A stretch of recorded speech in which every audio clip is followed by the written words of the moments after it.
Hello મિત્રો, જીઓગ્રાફીનો આપણો આજનો ટોપિક છે તટીય મેદાનો. તમને ઘણીવાર એમ થતું હશે પેલા ક્વેશ્ચન સિરીઝ આવતા હોય છે કે કોરોમંડલ તટ, તો કોરોમંડલ તટ ક્યાં આવેલું છે, કોકણ તટ ક્યાં આવેલું છે.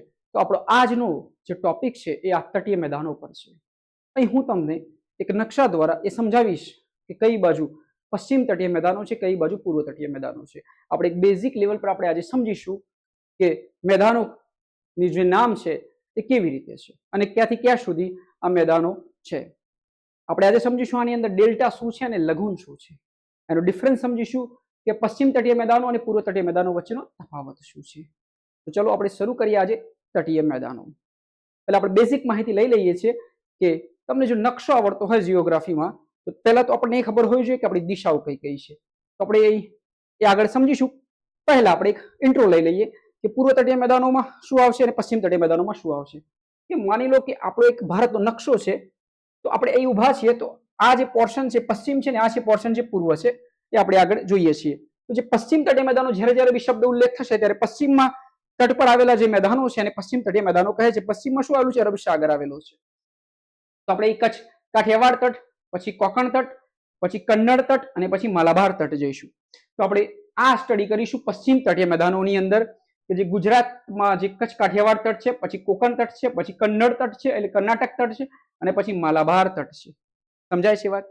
તો કચ્છ, કોકણ, કન્નડ, માલાબાર પશ્ચિમ તટ. ઓકે, પછી આપણે જોઈશું પૂર્વ તટ એટલે કે પૂર્વ તટ બાજુ આવશું આપણે. ઈસ્ટ છે, પૂર્વ છે, તો આપણે આ સાઈડ આવશું, આ સાઈડ કે જે અહીં બંગાળની ખાડીને છે. ઓકે, તો આપણે અહીં આ સાઈડ આવ્યા, અહીં હવે પશ્ચિમ તટ બનશે, અહીં પૂર્વ તટની વાત છે. તો આપણે બે શબ્દો સાંભળીશું, કોરોમંડલ તટ એટલે આ નીચેનો તટ છે કોરોમંડલ તટ છે, અને ઉપર ઉત્તરી સરકાર અને ઉત્કલ તટ વિશે આપણે આજે સ્ટડી કરીશું. ઓકે, તો પૂર્વીય તટ છે એ બાજુ કોરોમંડલ તટ અને ઉત્તરી સરકાર છે, યાદ રાખવાનું. અને આ સાઈડ કોકણ, કન્નડ અને માલાબાર તટ છે. ઓકે, તો આપણે સ્લાઇડ બાય સ્લાઇડ જઈએ, સમજતા જઈએ. ધ્યાનથી બનેલા રહેજો, સરળ છે, સમજાઈ જશે. ઓકે, ચલો આપણે હવે એને બેઝિક સ્ટડી કરતા જઈએ કે ભારતના તટીય મેદાનોમાં આપણે સ્ટડી કરીશું એક એક વારાફરતી. ઓકે, તો સૌપ્રથમ આપણે પશ્ચિમ તટીય મેદાનો વિશે જોઈશું. આપણે જે પશ્ચિમ બાજુ જોઈ હતી, તો આપણે યાદ રાખવાનું કે સૌપ્રથમ જો કોઈને ના આવડતું હોય, કોઈ બેઝિક હોય, કદાચ બની શકે કોઈને નકશો ના આવડતો હોય, તો આપણે સમજાવી દઈએ. ઓકે, તો તમે જો કે અહીં હું સમજાવું છું એ રીતે હું આમ ફરી જાઉં, તો માની લો કે આ નકશો છે આપણો, આ નકશો છે, તો આ દિશા છે એ નોર્થ છે. શું છે? નોર્થ.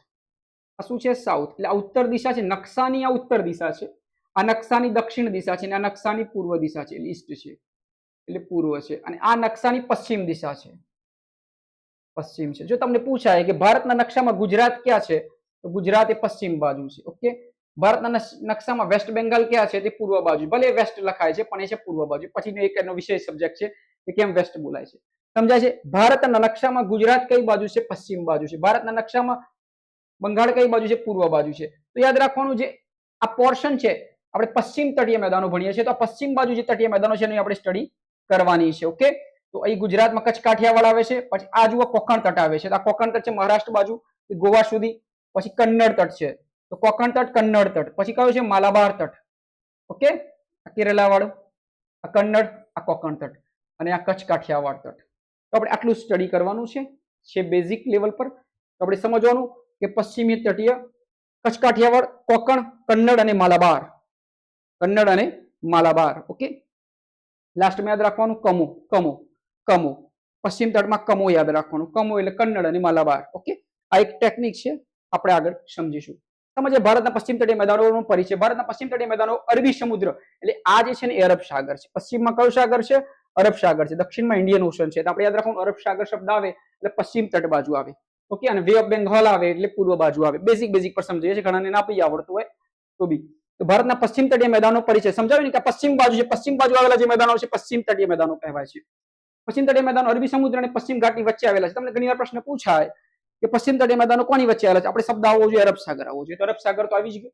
તો અરબ સાગર અને પશ્ચિમ ઘાટની વચ્ચે પશ્ચિમ ઘાટ આવેલો છે, બરોબર? એ પશ્ચિમ ઘાટ તો એની અરબ સાગર અને પશ્ચિમ ઘાટની વચ્ચે આવેલા છે. તો યાદ આટલું રાખી શકાય. શબ્દ આવવો જોઈએ અરબ સાગર અને પશ્ચિમ ઘાટની વચ્ચે આવેલા છે. આ મેદાનો સાંકડા અને લાંબા છે. શું છે? આ મેદાનો સાંકડા, આમ સાંકડા છે, આની સરખામણીમાં આમ સાંકડા છે અને આમ લાંબા છે. ગુજરાતથી લઈને કેરળ સુધી ફેલાયેલા છે. સમજાય છે વસ્તુ? ગુજરાતથી લઈને આ જે આ પોર્શન છે જે ગુજરાતથી લઈને કેરળ સુધી ફેલાયેલા છે, બરોબર. ગુજરાતથી લઈને કેરળ સુધી ફેલાયેલા છે, બરોબર. આ તટ અહીંની જમીન ફળદ્રુપ છે અને તે ખેતી માટે ખૂબ જ અનુકૂળ છે. સમજાય ગઈ વસ્તુ. આપણે ક્વેશ્ચન સિરીઝ જોઈએ. પશ્ચિમ તટીય મેદાનો કયા બે ભૌગોલિક વિસ્તારોની વચ્ચે આવેલા છે? તો મેં શું કીધું? અરબ સાગર અને પશ્ચિમ ઘાટ વચ્ચે. ઓપ્શન જોઈ લેવાનો. અરબ સાગર ક્યાં છે? તો અરબ સાગર એકમાં જ છે, તો આપણે ટીક કરી શકીએ છીએ અરબ સાગર અને પશ્ચિમ ઘાટ વચ્ચે. પશ્ચિમ તટીય મેદાનો વિસ્તાર કયા રાજ્યથી શરૂ થાય છે? તો ગુજરાતથી શરૂ થાય છે અને કેરળ સુધી રહે છે. તો કયા પશ્ચિમ મેદાનો વિસ્તાર કયા રાજ્યથી શરૂ થાય છે? કયા રાજ્યથી શરૂ થાય છે? તો ગુજરાતથી શરૂ થાય છે. રાઈટ છે. ચલો નેક્સ્ટ જઈએ. સમજાય છે વસ્તુ? તો કેરળના આ જે પશ્ચિમ તટીય મેદાનો છે આ રીતે છે. ઓડિશામાં પૂર્વ તટ છે, તો આ સાઈડ ઓડિશા છે. ઓડિશા છે, કેરળ છે. ઓડિશાનો જે તટ આવે પૂર્વ તટીય આવે. ઓકે, એટલે ફળદ્રુપ છે. જો દેખાય છે ફળદ્રુપ છે.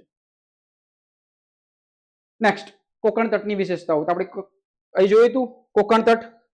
અહીં કોકણ તટ યાદ રાખવાનું, આ કોકણ તટ છે, બરોબર. આ કોકણ તટ મહારાષ્ટ્ર. પછી કમો યાદ રાખવાનું, કમો. પેલા કોકણ, કમો કન્નડ અને માલાબાર. કોકણ તટ જોઈએ તો સમજીએ કોકણ તટની વિશેષતા. કોકણ તટ એ પશ્ચિમ તટીય મેદાનો છે અને ઉત્તરીય ભાગ છે.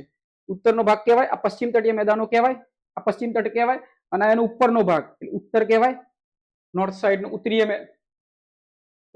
ભાગ છે જે મહારાષ્ટ્ર અને ગોવાના દરિયા કિનારાને આવરી લે છે. પ્રશ્ન પૂછાય કોકણ તટ related to Maharashtra and Goa. Konkan તટ related to Maharashtra and Goa. દરિયા કિનારાને આવરી લે છે. આપણા દેશની ખડકાળ ભૂમિ અને સુંદર દરિયા કિનારા માટે જાણીતો છે. અહીં અલ્ફોન્સો કેરીનું ઉત્પાદન મોટા પાયે થાય છે. તો કોકણ તટ રિલેટેડ ટુ એક કેરી છે જેનું નામ છે અલ્ફાન્સો, યાદ રાખવાનું. ઓકે, અને મહારાષ્ટ્ર ગોવા વચ્ચે કોકણ તટની વાત આવે છે. કોકણ તટ મુખ્યત્વે કયા રાજ્ય કિનારા સાથે સંકળાયેલો છે? યાદ રાખવાનું, મહારાષ્ટ્ર ગોવા, પછી કર્ણાટક અને પછી માલાબાર આવે. કોકણ તટ કયા પ્રખ્યાત ફળના ઉત્પાદન માટે? કેરી છે, યાદ રાખવાનું, અલ્ફાન્સો કેરી. બેઝિક માહિતી છે, તમે ઘણું બધું ડીપમાં સમજો. આપણે બેઝિક લેવલે સ્પૂન ફીડિંગ દ્વારા તમને એ સમજાવવાની કોશિશ કરી છે કે તટીય મેદાનો શું છે, તમને સમજાય, તમને રસ જગાય અને તમે એની અંદર વધારે ડેપ્થ સમજી શકો. જ્યોગ્રાફી સમજવા માટે બી તમને નકશો આવડતો હોવો જોઈએ, થોડો ઇન્ટરેસ્ટ હોવો જરૂરી છે. ઓકે, તો આપણે ઇન્ટરેસ્ટ બની રહે એ માટે આપણે સરળતાથી આપણે તમને સમજાવવાની કોશિશ કરી રહ્યા છીએ. બાકી જે રહે છે એ તમે પોતાની રીતે બી ઉમેરી શકો છો, તમે એક્સરસાઇઝ કરીને થોડું સર્ચ કરી. ઓકે, આપણે આગળ સ્ટડી કરીએ છીએ માલાબાર તટ અને તેનું મહત્વ. તો માલાબાર તટ વિશે જાણીએ તો માલાબાર તટ એ પશ્ચિમ તટીય મેદાનોનો દક્ષિણ ભાગ છે. ઓકે, મુખ્યત્વે કેરળ રાજ્યમાં આવેલો છે અને આ વિસ્તાર લગુન્સ અને બેકવોટર્સ માટે વિશ્વભરમાં પ્રસિદ્ધ છે. લગુન્સ શું છે આપણે પછી સમજીશું કે સમુદ્રનો છેલ્લે સમજીશું. આપણે ડેલ્ટા અને લગુન્સ વચ્ચેનો ડિફરન્સ સમજીશું. કે છેલ્લી સ્લાઇડમાં સમજીએ. વચ્ચે આપણે ડિસ્ટર્બ નથી થતા, આપણે જે ટોપિક છે એને ચાલુ રાખીએ છીએ. તો લગુન્સ અને બેકવોટર્સ માટે વિશ્વ પ્રસિદ્ધ છે. અહીં નાળિયેર અને મસાલાની ખેતી પુષ્કળ પ્રમાણમાં થાય છે. માલાબાર તટ રિલેટેડ ટુ કેરળ. લાસ્ટ ફરીથી એકવાર પાછળ જઈને જોઈ લઈએ આપણે સ્લાઇડ બાય સ્લાઇડ. કહી રહ્યું માલાબાર તટ, માલાબાર તટ. ઓકે,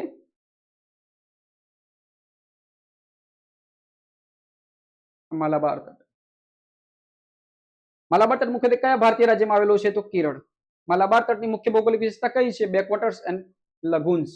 ઓકે, તો આ બેઝિક માહિતી લીધી. હવે આપણે આગળ જઈએ નેક્સ્ટ સ્લાઇડ તરફ. ભારતના પૂર્વ તટીય મેદાનોની રચના. તો આપણે યાદ રાખવાનું, હવે પશ્ચિમ તટમાં બે એક્ઝામ્પલ લઈ લીધા છે આપણે. એક લીધું છે કોકણ તટ, એક છે માલાબાર તટ. ઓકે, કન્નડ એ બધા જે કર્ણાટકના જે મેદાનો છે એ આપણે એક્ઝામ્પલ નથી લીધું, પણ આપણે બે એક્ઝામ્પલ લઈને આપણે સ્લાઇડમાં સમાવાયેલા છે. એ કન્નડ તટ બાકી રાખ્યું છે. ઓકે, આપણે એ તો બેઝિક છે, આપણે સમજવાનું છે. તમને પ્રશ્ન એટલો જ પૂછાશે આ તટ કઈ બાજુ છે ને શું વિશેષતા છે, એ ટાઈપનું પૂછાશે. તમને પૂછા ઉત્તરી મંડળ, તો આ કોરોમંડલ, તો આ સાઈડ આવે કોરોમંડળ. પૂર્વ તટીય મેદાનો છે એમ હું એ રીતે કહેવા માંગુ છું. એ અર્થે કે તમને એટલી બેઝિક માહિતી હોવી જોઈએ કે આ તટ કઈ બાજુ આવેલો છે. તો એ પૂર્વ તટીય મેદાનો. તો પૂર્વ એટલે આ સાઈડ, આ નકશાની આ પૂર્વ બાજુ, ઈસ્ટ એટલે આ બાજુ, બરોબર. ઉત્તરી સરકાર ને કોરોમંડલ તટ તમને કહે તો કોરોમંડલ તટ આ નીચેની બાજુ છે ને ઉપરની બાજુ ઉત્તરી સરકાર, બરોબર. અહીં આ ઉત્તરી સરકાર છે. ઉત્કલ કે તો બી તમે લખી શકો છો, અહીં પોર્શન છે. પણ આપણે યાદ રાખવાનું કોરોમંડલ તટ અને ઉત્તરી સરકાર વિશે યાદ રાખવાનું. ઓકે, તો જે કોરોમંડલ તટ છે એ કન્યાકુમારીથી ગોદાવરી તટ સુધી છે. કન્યાકુમારીથી ગોદાવરી તટ સુધી છે. ઓકે, કોરોમંડલ તટ તમે અહીંથી જઈ શકો તો અહીં સુધી કોરોમંડલ તટ છે. ઓકે, કન્યાકુમારીથી ગોદાવરી સુધી. ઓકે, કન્યાકુમારીથી કૃષ્ણા ગોદાવરી તટ સુધી છે. કૃષ્ણા ગોદાવરી તટ સુધી છે. એ કૃષ્ણા ગોદાવરી તટ આવે અને અહીં કન્યાકુમારી આવે. ઓકે, સમજીએ આપણે પૂર્વ તટીય મેદાનોની રચના. ભારતના પૂર્વ તટીય મેદાનો પૂર્વ ઘાટ અને બંગાળની ખાડીની વચ્ચે આવેલા છે. તમને જો પ્રશ્ન પૂછાય પશ્ચિમ તટીય મેદાનો, તો પશ્ચિમ ઘાટ યાદ રાખવાનું, અને પૂર્વ પૂછાય તો પૂર્વ ઘાટ આવે. બંને તો આવડી ગયું. બીજું પશ્ચિમ બાજુ શું છે તો અરબ સાગર છે, ઓપ્શનમાં હોવું જોઈએ અરબ સાગર, અને એ હોવું જોઈએ વે ઓફ બેંગોલ. સમજાય છે એ વસ્તુ? પૂર્વ કે તો વે ઓફ બેંગોલ અને પૂર્વ તટીય પૂર્વ ઘાટ, પશ્ચિમ કે તો પશ્ચિમ ઘાટ અને અરબ સાગર. આ મેદાનો પશ્ચિમ તટીય મેદાનો સરખામણીમાં વધુ પહોળા છે. શું કીધું? આ છે ને પહોળાઈ નથી, અહીં પહોળાઈ વધારે છે. આ સાંકડા ને લાંબા છે પશ્ચિમ, અને પૂર્વ પહોળા છે. અહીં મહાનદી ગોદાવરી, કૃષ્ણા, કાવેરી જેવી મોટી નદીઓ ફળદ્રુપ મુક્ત ત્રિકોણ પ્રદેશ બનાવે છે. એટલે શું બનાવે છે? ડેલ્ટા બનાવે છે. શું બનાવે છે? ડેલ્ટા બનાવે છે. મુક્ત ત્રિકોણ પ્રદેશ બનાવે છે. નદી છે એ સમુદ્ર સાથે મળે છે અને લાદ લઈને આવે છે. લાદ એટલે શું બને? ડેલ્ટા બને. ડેલ્ટા બને. ઓકે, નદી સમુદ્રમાં જાય અને લાદ લઈને આવે પછી શું બની જાય? ડેલ્ટા બને છે. અને આપણે સમજીશું ડેલ્ટા કયા ટાઈપનો સૌથી મોટો ડેલ્ટા કયો છે. તો આપણે ડેલ્ટા યાદ રાખવાનું. તો નદીઓના તો પૂર્વમાં છે કઈ કઈ નદીઓ છે? મહાનદી, ગોદાવરી નદી, કૃષ્ણા નદી અને કાવેરી નદી. આ બધી જ નદીઓ પૂર્વ બાજુ ડેલ્ટા બનાવે છે. પૂર્વ તટીય મેદાનો કઈ નદીઓના મુક્ત ત્રિકોણ પ્રદેશ માટે જાણીતા છે? તો યાદ રાખવાનું ગોદાવરી અને કૃષ્ણા. એ કીધું ને ગોદાવરી અને કૃષ્ણા. ગોદાવરી અને કૃષ્ણા યાદ રાખવાનું. ઓકે, હા, ગોદાવરી અને કૃષ્ણા. આ કોરોમંડલ તટ, અહીં કન્યાકુમારી અને ગોદાવરી કૃષ્ણા. પૂર્વ તટીય મેદાનોની પહોળાઈ પશ્ચિમ તટીય મેદાનો કરતા કેવી છે? તો પહોળાઈ છે વધારે છે. પહોળાઈ કેવી છે? વધારે છે. આ પશ્ચિમ કરતા આ પહોળાઈ કેવી છે? વધારે છે. ઓકે, સમજાયું? એમાં જે ચિલ્કા સરોવર છે આ લઘુન સરોવર છે. આ કેવું સરોવર છે? લઘુન, સમુદ્રનું ખારું પાણી વાળું જે હોય છે એનું સરોવર છે. અને કોરોમંડલ તટનો સમુદ્ર કિનારો છે. આ કોરોમંડલ તટ છે એનો આ સમુદ્ર કિનારો છે. જુઓ. ઓકે, સમજાશે વાત? નેક્સ્ટ સ્લાઇડ તરફ જઈએ. કોરોમંડલ તટ અને કૃષિ. કોરોમંડલ તટ પૂર્વ તટીય મેદાનોનો દક્ષિણ ભાગ છે. પૂર્વ તટીય મેદાનો છે એનો નીચેનો ભાગ દક્ષિણ ભાગ છે. જુઓ, સમજી શકો છો ફરીથી શબ્દને? આ પૂર્વ બાજુનો દક્ષિણ ભાગ છે. કોરોમંડલ કયો છે? આ દક્ષિણ, નીચેની બાજુ છે ને સાઉથ. ઓકે, કોરોમંડલ તટે પૂર્વ તટીય મેદાનોનો દક્ષિણ ભાગ છે જે તમિલનાડુ અને આંધ્રપ્રદેશના કિનારાઓ આવરી લે છે. બાજુમાં શું છે? તમિલનાડુ ઉપર આંધ્રપ્રદેશ. આ પ્રદેશ ચોખાના ઉત્પાદન માટે ભારતનો ભાતનો કટોરો કહેવાય છે. તો પ્રશ્ન પૂછાત યાદ રાખવાનું, ભાતનો કટોરો રિલેટેડ ટુ કોરોમંડલ તટ, આંધ્રપ્રદેશ અને તમિલનાડુ. અહીં શિયાળામાં પણ વરસાદ પડે છે જેથી ખેતી માટે મહત્વનો છે. ઓકે, કોરોમંડલ તટ કયા રાજ્યોના દરિયા કિનારે વિસ્તરેલો છે? કોરોમંડલ તટ કયા રાજ્યોના દરિયા કિનારે વિસ્તરેલો છે? તમિલનાડુ અને આંધ્રપ્રદેશ. યાદ રાખવાનું, ભાતનો કટોરો. ઓકે, કોરોમંડલ તટને શા માટે ભારતનો ભાતનો કટોરો કહેવામાં આવે છે? તો યાદ રાખવાનું, ત્યાં શું થાય છે? ડાંગર, ચોખાનું ઉત્પાદન સૌથી વધારે થાય છે. નેક્સ્ટ સમજીએ પશ્ચિમ તટીય મેદાનો અને પૂર્વ તટીય મેદાનો વચ્ચેનો ડિફરન્સ સમજીએ. શું સમજીએ? ડિફરન્સ સમજીએ કે આ બંને મેદાનો વચ્ચે ડિફરન્સ શું છે. બરોબર, સમજાય છે વાત? ડિફરન્સને સમજવાની કોશિશ કરીએ. ડિફરન્સ શું છે બંને વચ્ચે? આપણે ડિફરન્સ સમજીએ પશ્ચિમ તટીય મેદાનો અને પૂર્વ તટીય મેદાનો. મેં શું કીધેલું? અડધું તો આપણને ખબર છે, પહોળાઈ, પશ્ચિમ તટમાં બંદરો બને ને એ બધું. ઓકે, પૂર્વમાં પશ્ચિમ તટમાં જઈએ અને એની પૂર્વ બાજુ જઈએ. પશ્ચિમ તટમાં જઈએ અને એની પૂર્વ બાજુ. પૂર્વમાં પશ્ચિમ ઘાટ છે અને આ સાઈડ અરબ સાગર છે. બધી વચ્ચે આવેલો છે એમ કહેવા માંગે. આપણે વાત સમજાવી હતી વાત કે પશ્ચિમ ઘાટ, પશ્ચિમ તટીય મેદાનો આવે તો અરબ સાગર અને પશ્ચિમ ઘાટ વચ્ચે આવે. ક્લિયર? પશ્ચિમ ઘાટ અને અરબ સાગર વચ્ચે. એક ટોપિક ક્લિયર. બીજું, પહોળાઈ શું છે? પૂર્વીય મેદાનો પ્રદેશોની સાપેક્ષે કેવી છે? ઓછી છે. તો યાદ રાખવાનું, પહોળાઈ છે આમ ઓછી છે. કોની? પૂર્વની સાપેક્ષે. આ મેદાની પ્રદેશમાંથી પસાર થતી નદીઓ ડેલ્ટા પ્રદેશની રચના કરતી નથી, કારણ કે નથી.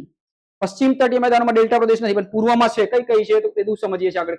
કૃષ્ણા, ગોદાવરીને અહીં બંદરો બનાવવાની પ્રાકૃતિક પરિસ્થિતિ પૂરી પાડે છે. અહીં બંદરો છે આ સાઈડ પશ્ચિમ તટમાં. પૂર્વ તટમાં તમને નહીં જોવા મળે. બરોબર, તો આ પ્રદેશની દક્ષિણે ઘણા લઘુનો આવેલા છે. લઘુનો સમજીશું. આ પશ્ચિમ તટ છે એના પ્રદેશની દક્ષિણે લઘુનો આવેલા છે. કેરળમાં કીધું ને, માલાબારમાં.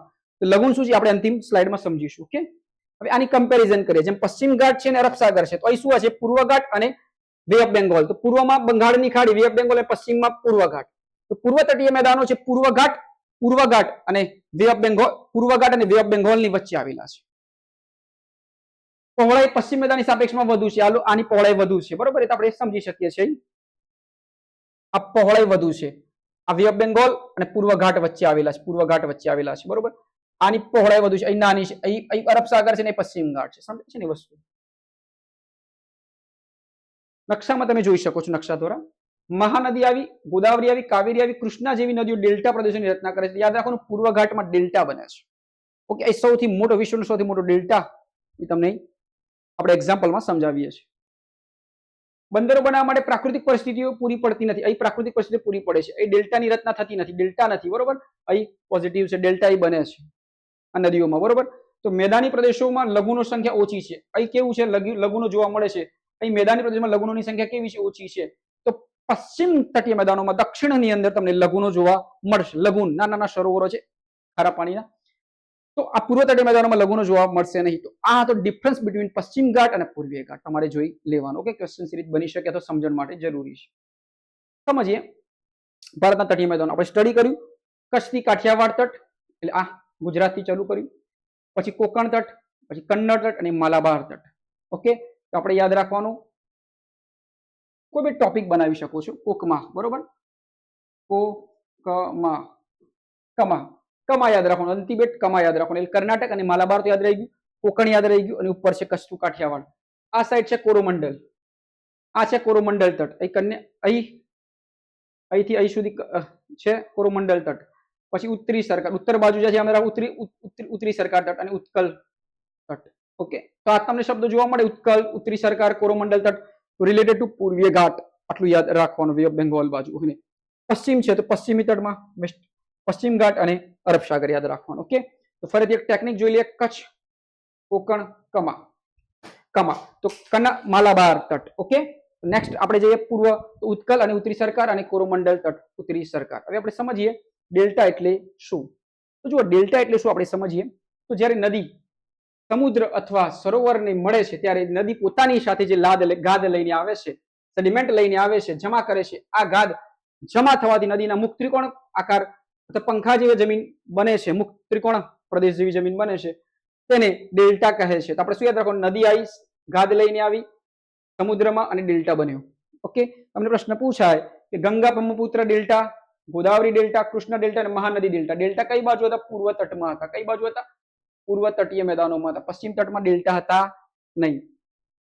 તો તમને પ્રશ્ન પૂછાય વિશ્વનો સૌથી મોટો ડેલ્ટા ક્યાં આવેલો છે. વિશ્વનો સૌથી મોટો ડેલ્ટા તો પૂર્વ તટમાં યાદ રાખવાનું, ગંગા બ્રહ્મપુત્ર નદી ડેલ્ટા. ગંગા બ્રહ્મપુત્ર નદી ડેલ્ટા.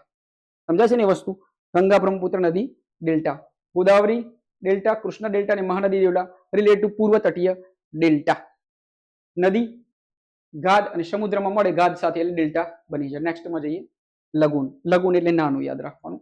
લઘુન એ સમુદ્ર કિનારે આવેલું છીછરું અથવા અર્ધખારું જળાશય છે. શું છે, અર્ધખારું જળાશય. છીછરું છે, નાનું છે, છીછરું છે અને ખારું છે. ઓકે, જે રેતીના પટ, સેન્ડબાર, પ્રવાળ ભીત અથવા અન્ય અવરોધ દ્વારા સમુદ્રથી આંશિક રીતે અલગ પડી જાય છે.